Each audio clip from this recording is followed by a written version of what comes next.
Good morning, children. Today we are doing the second poem. The name is An Elementary School Classroom in Slum, written by Stephen Splendor. Stephen Splendor will also be mentioned in one of your supplementary lessons. So now you can remember he is a famous poet. So let us look at the poem. As the name suggests, it is about a school classroom in slum area. So it is a description of children in the slum area.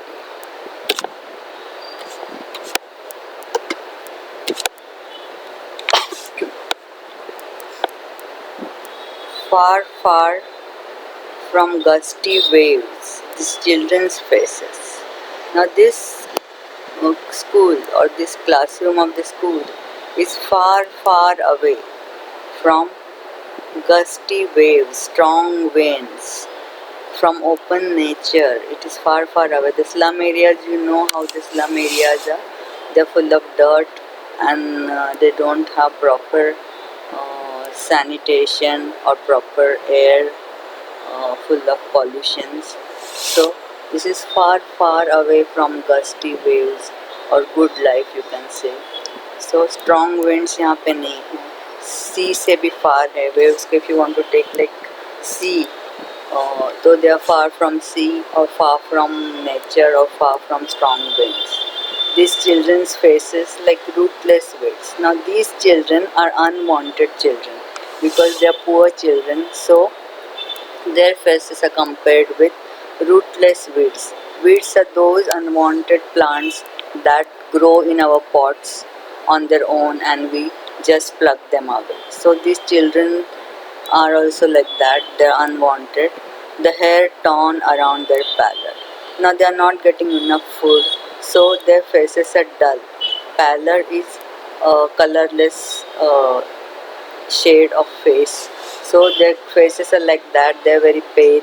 They are full of pallor. They are whitish, pale, and their hair are torn. Means their hair is unkept. Their hair is unkept. So कौन सा word use किया? Torn. Just बिखरे हुए हैं.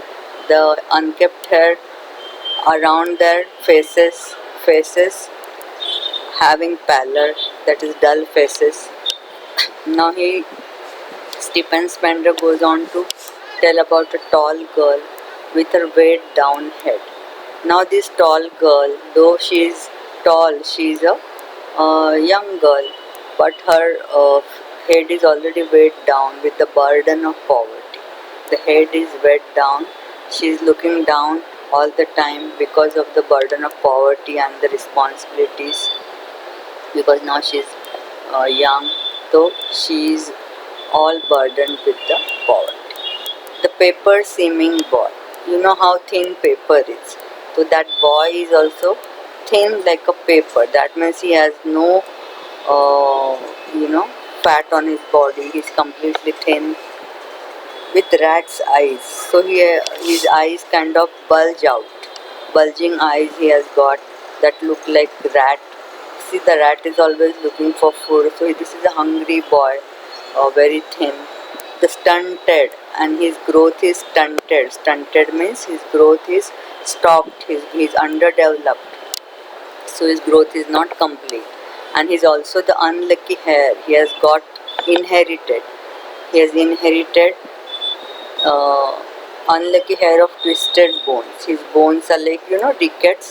Have you heard of the disease rickets? When somebody is having rickets, he doesn't have enough, calcium, and he doesn't have. This is particular disease when the legs, they also kind of bend, and the stomach is slightly bigger and the eyes are bulging. So that twisted bones disease he has got, and he is repeating his father's gnarl disease. So lumpy, there are lumps on his body. So he is an unlucky hair of twisted bones and gnarl disease coming to him from his father.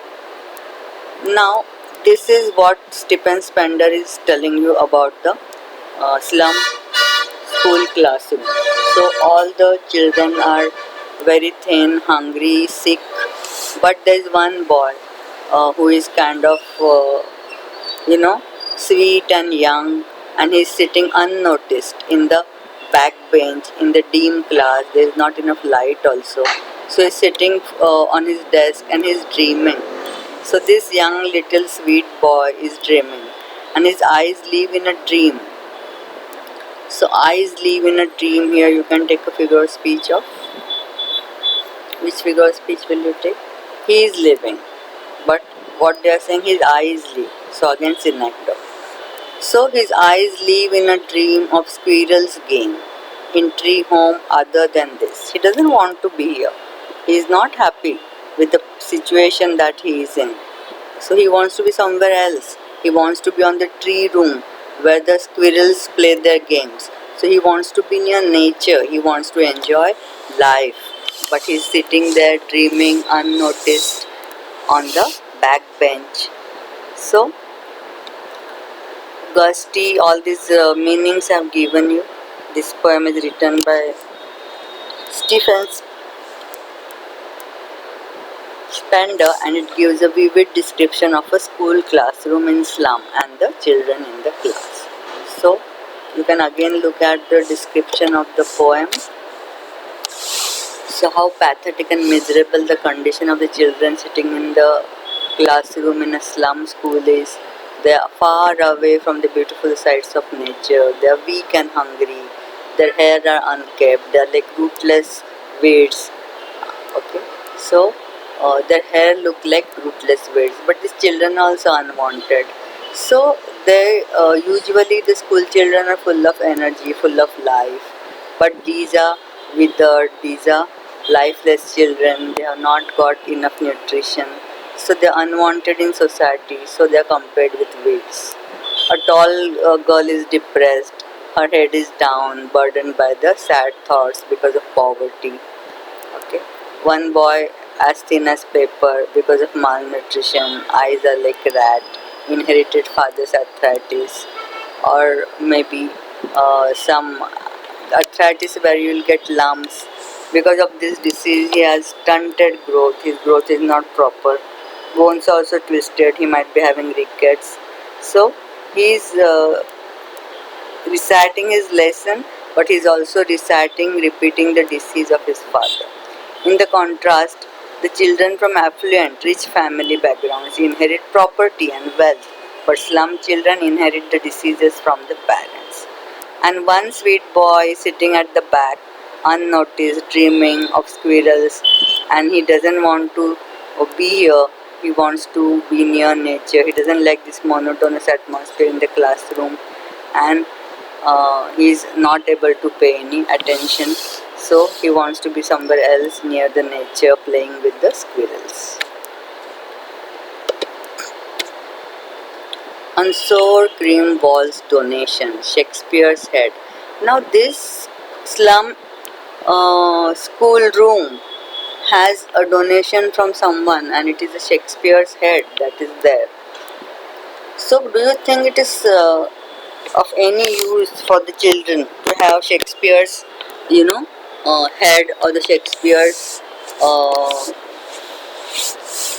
that kind of donation, or somebody gave them this gift, this sculpture?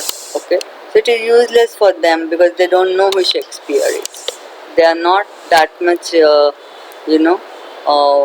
taught, or they are not getting enough education also. We don't even know whether teachers are coming or not, or how they are teaching, or whether they are having books or not. They don't even have food. So how many times they are attending school, we don't know. So then they don't know who is Shakespeare. So how the way Stephen Spender is telling about the walls. So cream walls itself tells the depressing atmosphere. So even the donation is in bad taste because it is not suitable for the slum classroom. The slum classroom is cloudless at dawn. Early in the morning itself, there is no hope for the slum children. So it is called cloudless at dawn. civilized dome riding all cities. Whereas civilized domes, beautiful monuments, ride all the cities. So there are two worlds which are divided. One is the poor world of the slum children, and another is the world of the rich people, where there are bell, flowery, Tyrolese valleys. So this valley of this particular country. So open-handed map awarding the world its world. So in one way, open-handed ka you can take the meaning in two way. Ki people like Hitler, they have kind of they have done wars, and they have made the maps as they want. So randomly the maps have been made. But then open-handed means there is one more meaning. Ki God has been generous open-handedly to the children of rich family, and He has awarded them that rich world. But for these children, these windows, these all beautiful things that are shown on their walls, all these pictures are there on the walls of the school classroom in the slum area. So all these beautiful pictures of monuments, the Shakespeare's head, the Tyloris Valley, the picture of that valley which is full of flowers. It is useless for the slum children because they cannot connect with it. And what happens to them? They are in fact made aware of what they don't have. And yet these children, for them this window is not their map. What you are showing on the walls is not their map. Their world is different. Their world is full of poverty, where all their future is painted with fog. Their future is doomed. Their future doesn't have any hope. They are completely full of misery. A narrow street, their life is in this slum area, which is a narrow street sealed in with a lead sky. There is no blue sky for them. There is no shining sun for them. They have a grey sky, and their life doesn't change. The life is full of misery. Far, far from rivers, there is no water for them. Even basic, facilities they lack. So they cannot even think of rivers. Capes, capes are the what do you call, trophies. Okay, so when people go on hunting, they kill the animals, and then they put the body, the uh, mainly the head of the animal, they kind of preserve it. So those are the hunting trophies that they bring back, and the stars of the world are for them. But for these children, none of these things exist. So their life is completely miserable and pathetic. So the walls of classroom are pale, dirty, unpleasant feeling, but there are monuments and other things, pictures of donated items. So those are from the world of rich and prosperous. So all these things, the early morning sky shown as cloudless in another picture. So these pictures, or the beautiful picture of Tyrolese Valley, region of Australia, Alpine province, adorned with flowers. So all these things actually show the children how the world is divided into two parts. One is rich and one is poor. The world depicted on the walls is not the world of these children. Their world does not contain huge domes of prosperity or the scenic beauty presented in the picture. Unfortunately, their world is painted with fog of hopelessness and hunger. Their future is grim, uncertain, and sealed with dark and dull sky. So, poet again says that their world is far away from the actual world of rivers and capes, and these things are like stars in the sky which they cannot even reach or touch. Surely Shakespeare is wicked, and by showing them all these prosperous things, and the map is a bad example, map of all the prosperity, with ships and sun and love tempting them to steal. They are only made aware of what they don't have, and they have the temptation of stealing them. Uh, for lives that slightly turn in their cramped holes. They live in small houses. Small houses ko they have called, Stephen Spender has called cramped holes. So you cannot even have enough space to sleep. So you are sleeping in a cramped position. You cannot even spread your legs properly. So they slightly turn. They are embarrassed. So they don't have proper homes. from fog to endless night, from down to night. They have to stay in that cramped hole on their slag hip. So their body also is like slag hip. Slag hip means a hill of refuse. We know that slum areas are also full of hills of refuse. So nearby only they can see those heaps of refuse. But these children also wear skins pipped through by bones. They are so thin that their bones are protruding out, and the spectacles that they are wearing are mended. So the glass means the spectacles is mended, repaired, it is broken. So it looks like bits of bottle, broken bottle pieces. All of their time and space are foggy slum. So their life is consumed with poverty, and they don't know anything beside this. So their space is only full of those uh, slag, kind of dirty heaps of refuse.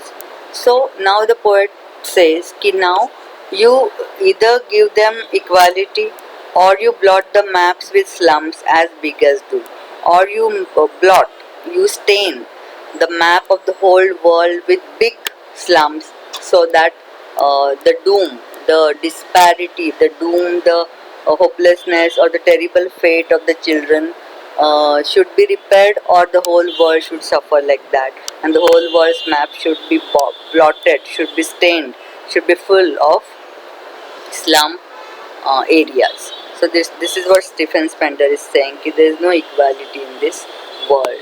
So again I have given you the whole thing, you can read it.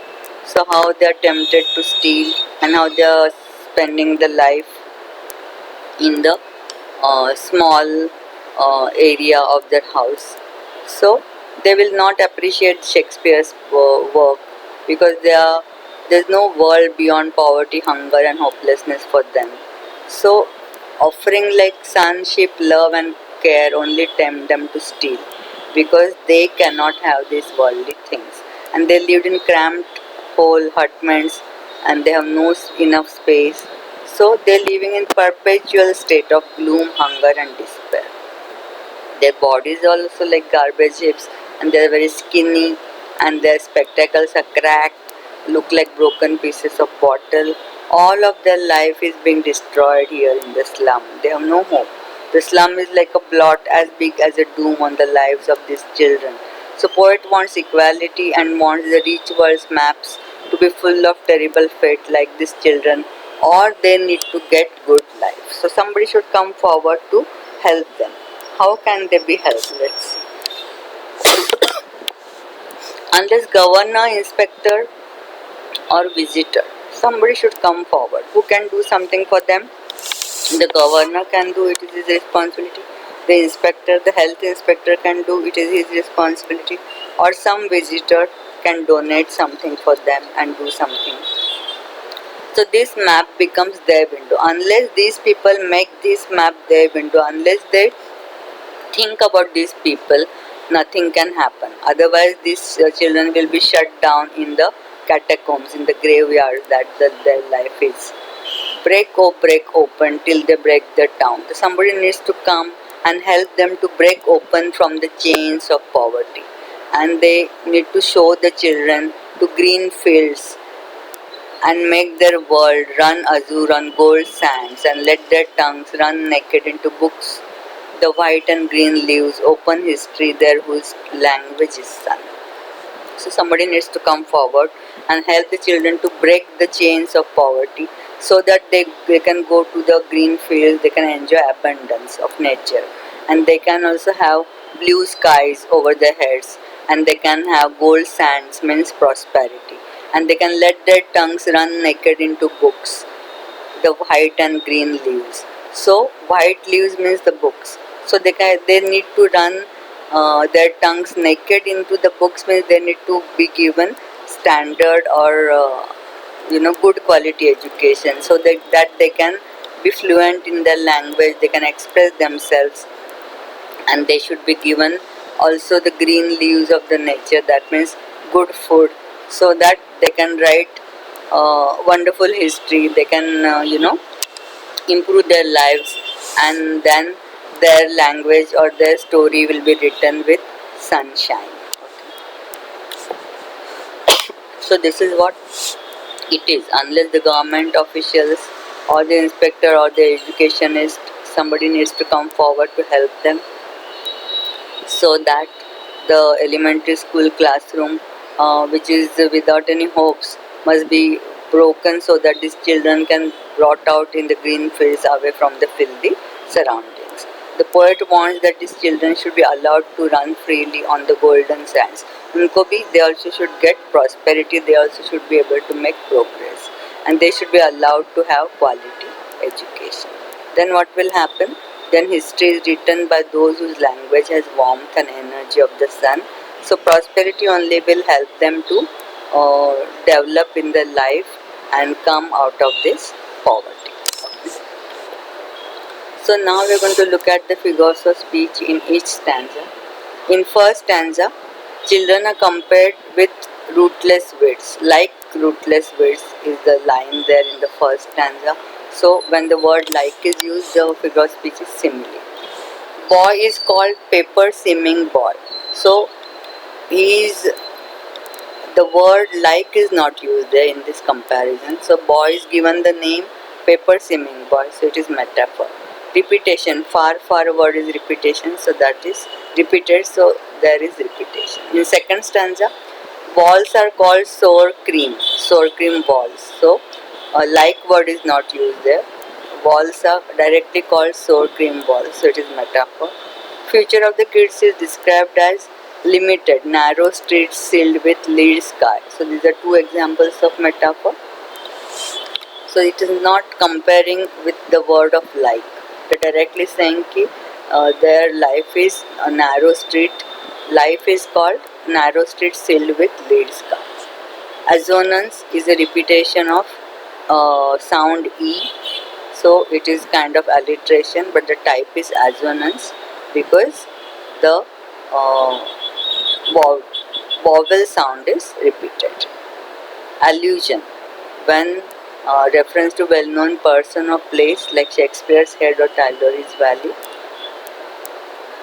Third stanza में again metaphor because their homes are called cramped holes.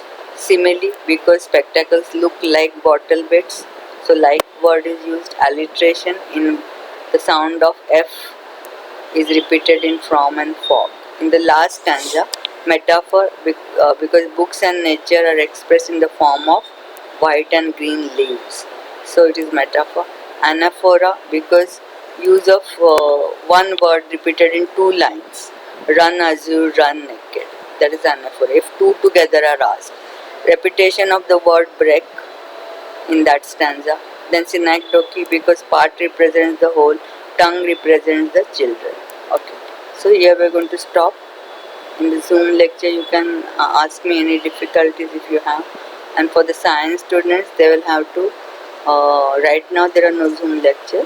So only they will be getting the video lectures. I hope you have understood the poem. Please prepare it properly. It is very important. Thank you so much. And now we are going to stop here.